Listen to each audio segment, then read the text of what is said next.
Alexei Navalny, a prominent critic of Russian President Vladimir Putin, was poisoned with a Soviet-style Novichok nerve agent, a German government spokesman said on Wednesday.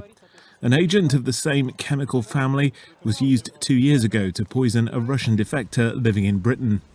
Navalny fell into a coma on a flight from Siberia to Moscow in late August and is currently being treated in Berlin. Tests on blood samples conducted at a German military laboratory produced, quote, unequivocal evidence, according to the spokesman. The German government said it will inform its partners in the EU and NATO of the results of the investigation and will discuss an appropriate joint response. Russia is already under Western sanctions after its annexation of Crimea from Ukraine 6 years ago.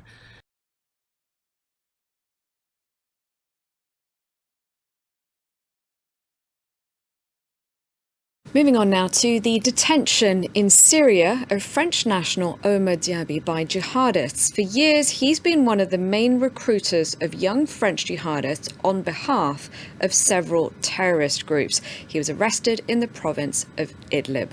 Wasim Nasser, France 24's expert on jihadi movements, here with me now to tell us more. So who is Omar Diaby and how was he caught? Well, actually, Omar Diaby is one of the French jihadis who spent the longest time in Syria, and he attracted so many jihadis into Syria, and some of them joined the Islamic State, others joined Al Qaeda, and some stayed with him, and even some of them returned back to France, went to prison, and went out. Just to tell you how long he's been there, since the beginning of the conflict almost. And he has like an independent status, an independence camp with tens of French jihadis and their families and their kids. And it's the third time he gets arrested by Hayat Tahrir Sham.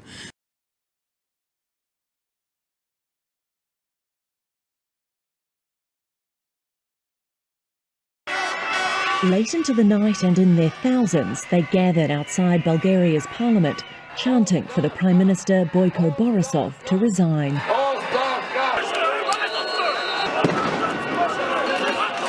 But the anger that's been building for almost 2 months soon spilled over as protesters threw eggs, bottles and fireworks, and police retaliated with tear gas.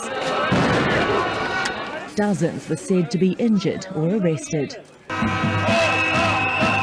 Wednesday's protests started early, on the first day of Parliament's autumn session.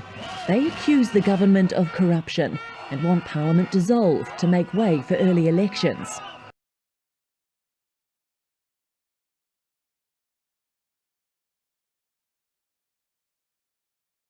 Leonard Warwick, the so-called family court bomber, today handed 3 life sentences without parole. A judge describing his crimes across the 1980s as unspeakable evil. Leonard John Warwick met his fate with his usual scowl. You will spend the rest of your life in prison and will not be released. His victims simply applauded, barely able to believe their 4-decade wait was over. The 73-year-old handed 3 life sentences for the shooting murder of Justice David Opas, the bombing which killed Justice Ray Watson's wife Pearl, and the blast which flattened a Jehovah's Witness hall, ending the life of Pastor Graham Weeks, plus a 100-year sentence for the other crimes committed during his campaign of terror.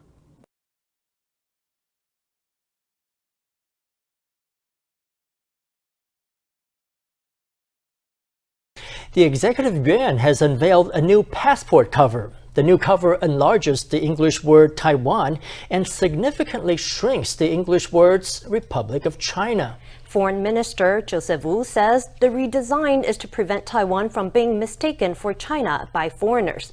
The new passport is expected to be rolled out in January. A new passport cover has been revealed. Foreign Minister Wu presided over a press conference that introduced the changes. The new cover significantly shrinks the words Republic of China and positions them around the national emblem. It also enlarges the word Taiwan and moves it directly above the word passport. Wu said the design could prevent Taiwan's passports from being confused for China's and to enhance Taiwan's international presence.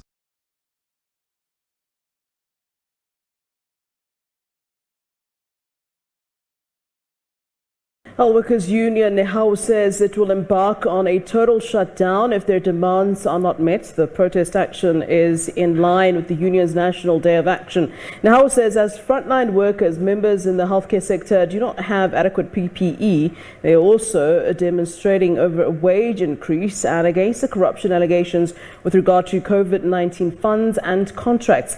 Yesterday, NEHAWU held a motorcade in honor of members who had died in line of work. The union has also held lunchtime pickets in the lead up to the National Day of Action.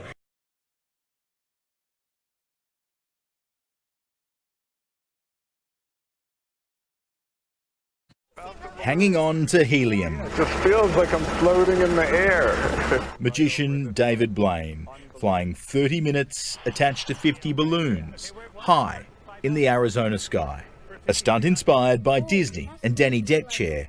This flight was crafted and choreographed for YouTube. What I want to do is I want to grab that rig of balloons and I want to go floating all the way up into the sky. The final balloon added by his daughter. Perfect. I'm letting go. You go, let go. Let it fly. Sunglasses staying on as his feet came off the ground. That's going to take me up. Just be ready to go. Will you spin me? Progressively dropping weights to climb higher, attaching a parachute and oxygen mask. And it's on you. We're all quiet here. Before dropping himself. Parachuting the 7 kilometers back to Earth. Is he there? Yes. Yeah! Beautiful!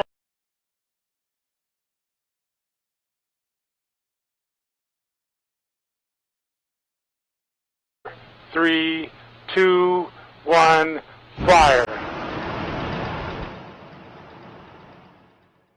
Keep us 5 seconds. Keep us 10 seconds.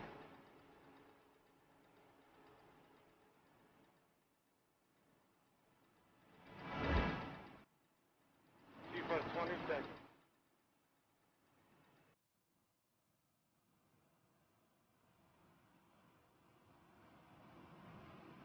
Keep us 30 seconds.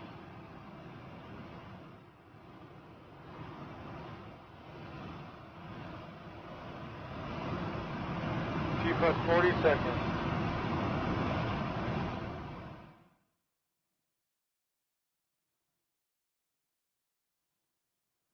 Keep us 50 seconds.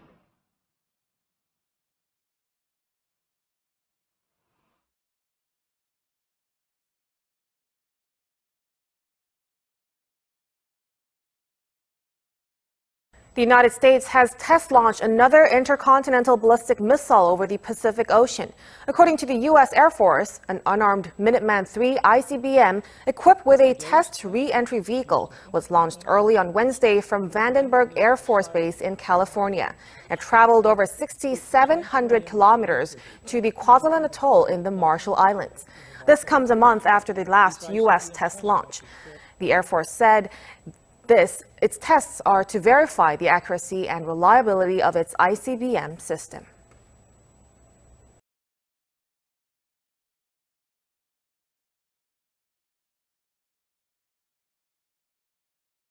Is it a bird? Is it a plane? No, it's a man in a jetpack.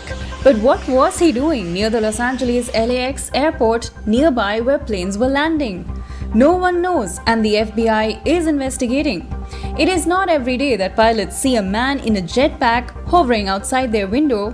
The first to report the mystery man was American Airlines Flight 1997 from Philadelphia to LA. The pilot said the man was flying with a jetpack at 3,000 feet and only about 300 yards away from the plane, Airbus A321. Shortly after that, a SkyWest pilot reported seeing the man. The authorities have not traced the man yet, but whoever it was breaking the law by flying in the paths of commercial airlines or alongside planes.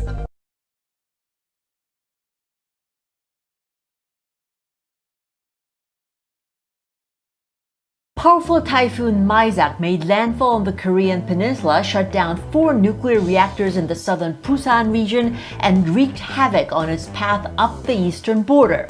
Officials said while electrical problems due to the storm forced the shutdown of the reactors, they were stable and no leakages were recorded. the 7th most powerful storm ever to hit Korea, also caused power outages for nearly 65,000 households and forced more than 3,000 people to seek shelter outside their homes.